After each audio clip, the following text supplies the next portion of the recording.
In the beginning, there wasn't nothing. There was God. Welcome to today's Explainer, where we're going to unpack what is so often called the greatest story ever told. We're taking thousands of years of ancient history, beautiful poetry, and intense prophecy, and structuring it into a grand six-act journey. Because it's not just a disjointed collection of ancient rules or bizarre moral fables. What we're exploring today is one massive, completely unified epic narrative.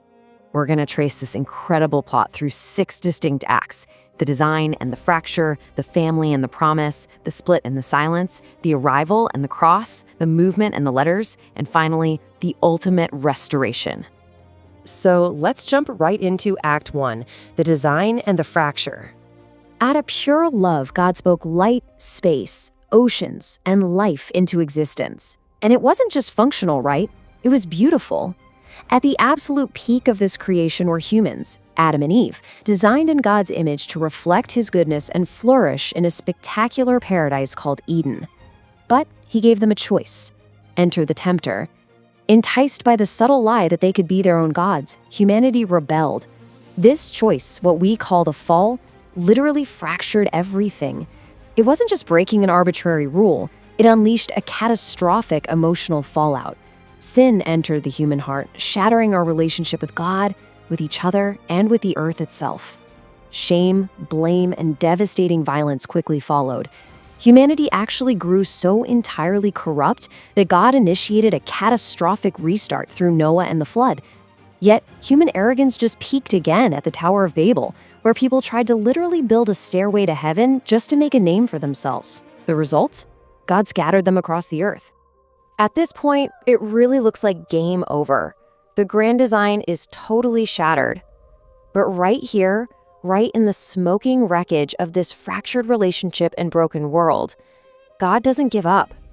Instead, he drops a profound, seemingly impossible promise. A human descendant will one day come to crush the serpent's head. A future rescuer is on the way. Which brings us to Act 2, the family and the promise. So how exactly do you rescue a scattered, completely broken world? Well, you start with just one family. God makes a staggering covenant with a man named Abraham. He says, "I will make you into a great nation, and through your family all nations on earth will be blessed." Think about the sheer paradox of that, rescuing the entire cosmos through one random aging nomad. This sweeping, beautiful promise passes down to his son Isaac and then to Jacob, whom God actually renames Israel. Through a wild, incredibly messy story involving bitter jealousy, betrayal, and crazy divine timing, Israel's 12 sons end up down in Egypt. Over generations, they grow from this small family into a massive, thriving population. But then, a new pharaoh rises to power. Feeling deeply threatened by their sheer numbers, he subjects the Israelites to brutal, agonizing slavery. 400 years. That's 4 centuries of waiting in the dark, crying out under the whip, until God finally hears their cries and sets the next monumental phase of this rescue mission into motion. God sends Moses. With 10 devastating plagues, God systematically humbles Egypt's gods and marches his people out through the parted waters of the Red Sea. It is the ultimate exodus. At Mount Sinai, God gives them the law, including the 10 Commandments, establishing a formal covenant. But, and here is the tragic irony, almost immediately, the people fail the test. They build a golden calf. This absolute lack of faith leads to 400 grueling years, 40 years of desert wandering. Eventually, Joshua leads them into the Promised Land, which then ushers in the dark, deeply chaotic era of the Judges. It's this brutal cycle where Israel constantly rebels, gets conquered by their neighbors, cries out for help, and gets rescued by flawed heroes. Finally, wanting to be exactly like the corrupt nations around them, they demand a king. This leads to King David, a man who is deeply flawed, sure, but whose heart really belongs to God. Eventually, his son Solomon builds a magnificent, awe-inspiring temple in Jerusalem where God's presence rests. This is Israel's golden age, but it's tragically short-lived. And that leads us straight into Act 3, the split, the silence, and the wait. That glorious golden era violently shatters Solomon's heart strays, which leads to a disastrous division of the nation into a northern and a southern kingdom. Now, Despite prophets desperately warning the people to turn back, centuries of unchecked idolatry, deep injustice, and spiritual adultery lead to utter destruction. In 722 BC, the massive empire of Assyria just crushes the north. Then, in 586 BC, Babylon burns Jerusalem and its beautiful temple to the absolute ground, dragging the survivors away into a bitter exile. Now, 70 years later, God does move a foreign king to let a small remnant return home to rebuild, but honestly, it's a mere shadow of its former glory, and they remain heavily occupied by foreign empires. Yet, even in the absolute pitch dark of the Babylonian exile, the prophets look to the future. Men like Isaiah and Jeremiah, they preach with loud, burning fire and tears, warning of judgment, but they also offer this quiet whisper of hope. They promise a new covenant.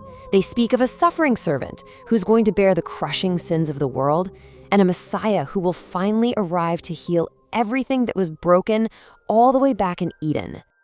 And then, the Old Testament just ends. The curtain falls on history, and the world sits in total, dark silence for 400 agonizing years. No new prophets, no new words from God, just a fractured, desperate people waiting in the heavy silence for that ancient promise to finally be fulfilled. Suddenly, everything changes in Act 4, the arrival and the cross.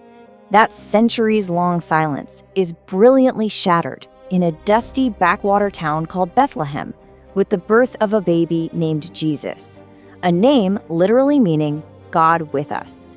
The rescue mission has officially landed. When Jesus steps onto the public scene around age 30, he doesn't roll in with some massive military army to overthrow Rome.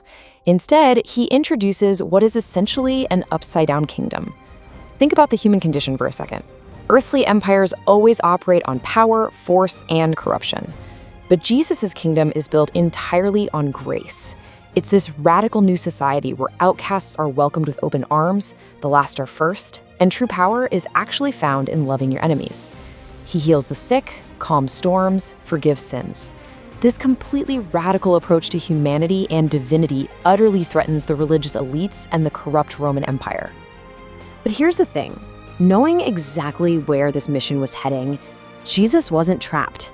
He was fulfilling that ancient promise. Betrayed and falsely accused, he is sentenced to a brutal Roman crucifixion. As he hangs on the cross, the sky literally goes dark. The massive accumulated weight of human sin and debt, all that shame and violence from Eden all the way to today, is placed squarely on his shoulders. Taking the ultimate fracture onto himself, he cries out, "It is finished," and he dies. But no way could death hold him. On the third day, the ground shakes, the heavy stone rolls away, and Jesus steps out of that grave fully alive. He completely conquers sin and death, claiming all authority in heaven and on earth. Remember that ancient promise God made back in the smoking wreckage of Genesis? Well, the serpent's head has definitively been crushed. This sparks Act 5, the movement, and the letters. Before ascending back to heaven, Jesus gives his followers a massive worldwide mission. Go make disciples of all nations. At Pentecost, the Holy Spirit arrives like a rushing wind and fire. And suddenly, this terrified, hiding group of fishermen is transformed into an absolute unstoppable force. The message spreads like wildfire. They create this radical new community where rich, poor, Jew, and Gentile all sit at the exact same table as equals. Paul, a guy who literally used to hunt and persecute Christians, is utterly transformed into the ultimate missionary, planting churches all across the hostile Roman Empire. And to guide this exploding, frankly dangerous movement, these leaders write the epistles, the letters that make up a huge chunk of the New Testament. Which brings us to our final chapter, Act 6, the ultimate restoration. This takes us to the wild, deeply symbolic, apocalyptic visions of the book of Revelation. It pulls back the curtain to show us that Jesus has actually already won the ultimate war. The entire biblical narrative comes full circle right here. Just think about the contrast for a minute. In Genesis, sin enters, relationships are fractured, tears and violence reign, and that beautiful Garden of Eden is lost. But in the ultimate restoration, evil is finally and permanently destroyed. God moves back into the neighborhood and physically wipes away every single tear. This is an absolutely crucial insight. The Bible doesn't end with humanity floating around on clouds as disembodied ghosts. It ends with heaven coming all the way down to earth, restoring that lost garden into a magnificent, physical, eternal garden city. The epic story that started with a terrible human tragedy ends with a grand, joyous wedding. It closes with a final, resounding, ironclad promise of Christ's return. Jesus says, "Yes, I am coming soon." So, think about that as we wrap up today as Explainer. If this entire ancient narrative points toward a completely restored world and a promised king, where do you see yourself in this grand, unfolding story today? Because the truth is, you aren't just some passive observer.